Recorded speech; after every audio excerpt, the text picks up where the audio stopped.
individual, that he's no different from any other kid. He's your son, he's your stepson, he's your godson, he's your nephew, he's your cousin. He's all of our sons. So we have to think about the Treyvon Martin. We have to think about the young kid as well. The other thing I wanted to say is, Stop the Justice is a good policy, it's a good program, but we also have to change the minds of our children as well. We can't just take the weapons away from them. We also have to think about what they're thinking in their minds. So I say to you today, to make sure that you're talking to your kids every day, that you give them hugs and kisses and you give them love.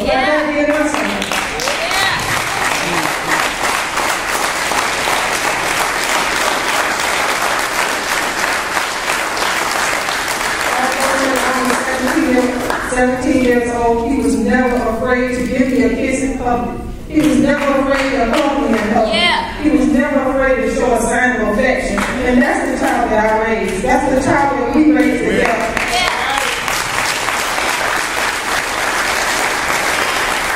And lastly, I say to you, God is in control.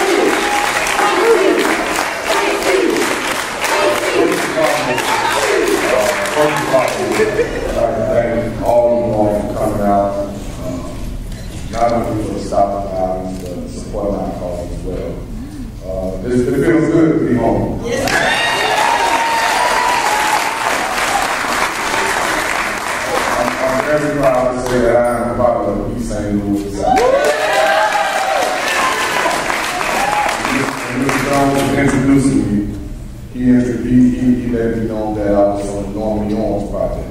I'm from all over these things. I'm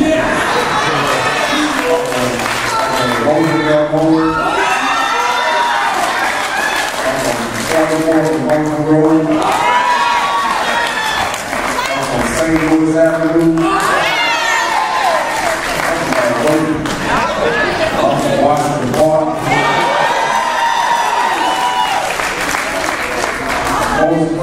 Most of all, I'm from 21st Century.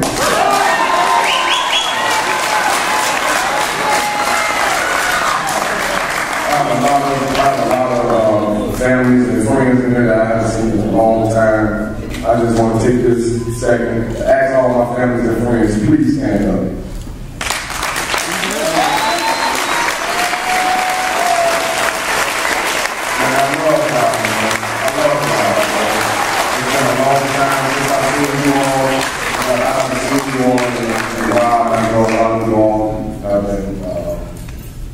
Trying to contact me, and it's just been like real hectic, you know what I'm saying? And believe me, every call that I've missed, I've gotten. You know, it was something that bothered me. I was listening to an interview, and this individual who was on the interview, he asked the question, well, why does it take someone that doesn't live in St. Louis to come back and bring public awareness to the community? And I didn't respond to him personally, but my response to that was, I'm from St. Louis.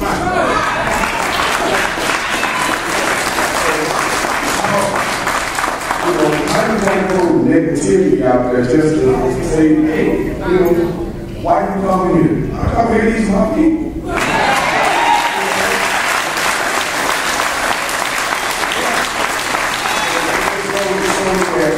Society will get mad at you just for coming back home and sticking to your family, your family. It's a sick world out there. We as a whole, we have to come together. We have to start embracing each other. To stop the violence movement that you guys. If you're going to take the guns away, you have to replace it with something. That's right. The first thing you have to replace it with is God.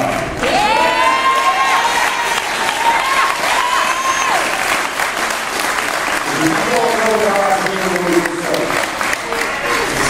thing that I'm crazy with is love. We got to get our family back.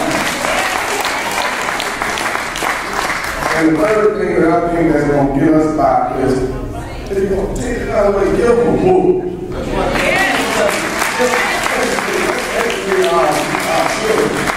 Because without education, it's a lost cause. It's a lost cause. I see certainly a lot of law enforcement entities here, and I know that my thing is we as an African American community are the penal system's biggest clients.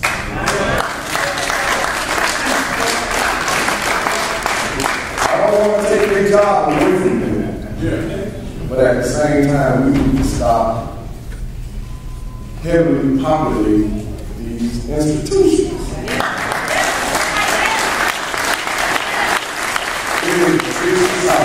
It is a vicious cycle. Once you get in, it's just like that radio commercial. They come in and they ain't coming out. So I just think that, we need to invest in more resources in our communities. Our kids don't have nothing to do with that.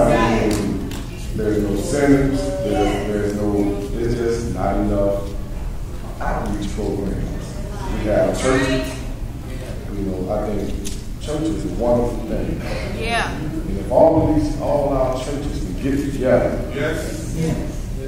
and say, man, I'm going to take you off the streets. I'm going to take you off the streets. Your mother, your grandmother, they want to raise like this. We used to be able to play in the streets. Now kids can't even go in the streets. Treyvon thought it was safe for him to walk outside. And this is not just a black community thing. It's all over in our community. Treyvon showed he thought he was safe. That community has been there for about 5 years. A gated community. You shouldn't have to be afraid to walk outside your house. Why can't I walk from my house to my neighbor's house without being profiled, or without being robbed, or without being shot? It's sad. It's sad. It's a sick society. I just feel as though when you sit down and you look at the overall picture, and you have major corporations funding the defense for a man who murdered unarmed child. That's it.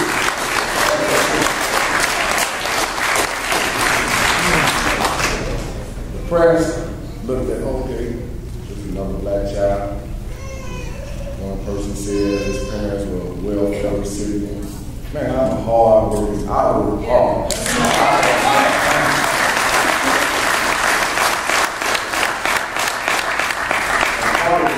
Attributed to my friends and family, their mothers and fathers, because Miss Dennis, if I did something wrong, Miss Chris got on my back.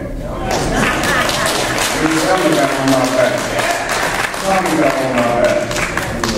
And it's just, if we look at our kids now, I look at my neighbor's child, and it's just like, if I see him doing something wrong, me personally, I never know. As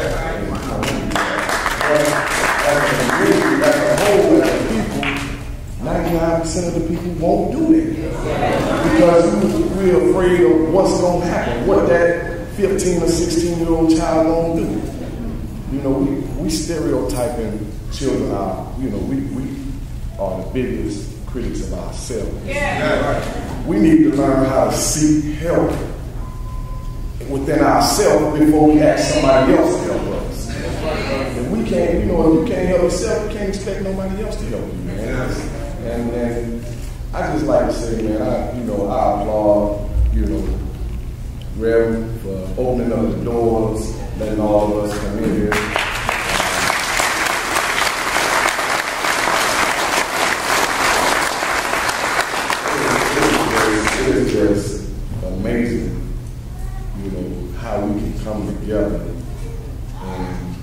we need to collaborate a little bit more, put our minds together. We want to say yes, we're gonna stop the violence. You know, but what's gonna happen? What happens when the cameras turn on? That's right. We can't sit up and say, man, this is white and black thing. Because if we gonna get our communities back, it's gonna have to be a correlation of people, white, black, brown, Chinese.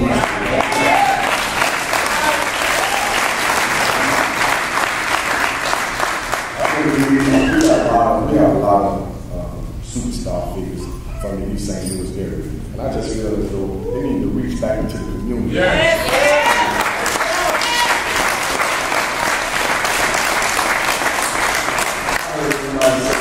They were, somebody said they wouldn't let a non-black person mentor their child. Why wouldn't you let them mentor your child when we as blacks don't mentor them? Yeah. Something like that.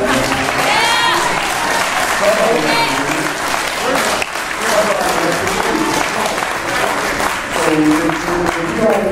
if we don't want Latin America, if we don't want Asian Americans, if we don't want white Americans mentoring our kids, let's get up and mentor them.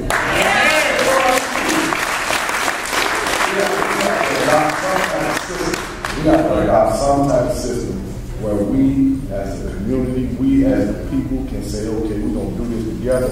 We take back our streets.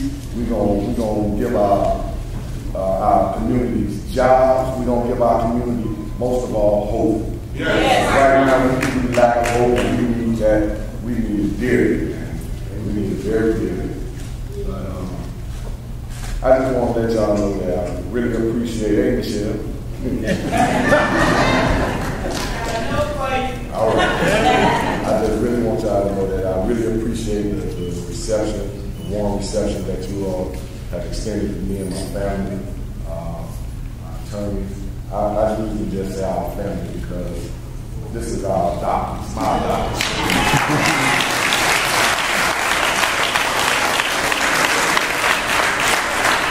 The gentleman Morton, that's my baby. She don't run everything, so y'all try to call her down and say call her. Justin, sister-in-law, Stephanie Sands, and God, these are my family. My son came out with he actually out in the field. He just felt real bad. He was feeling like he should have thrown up. So he stayed in the car. I really wanted him to see you all. He wasn't raised in East St. Louis. He been in St. Louis once or twice. And I just wanted him to see his family and friends. You all are my family and friends.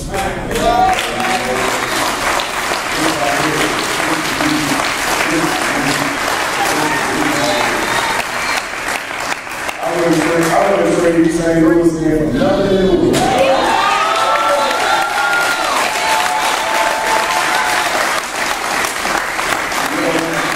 Once you go out of town, they said, man, where you from? I said, now I'm from East St. Louis, Illinois. They said, St. Louis, Missouri? No, man. East St. Louis, Illinois. So I had one of those, man, you don't know your cities. We're going to tell you where I'm from. But I love all of you all, man.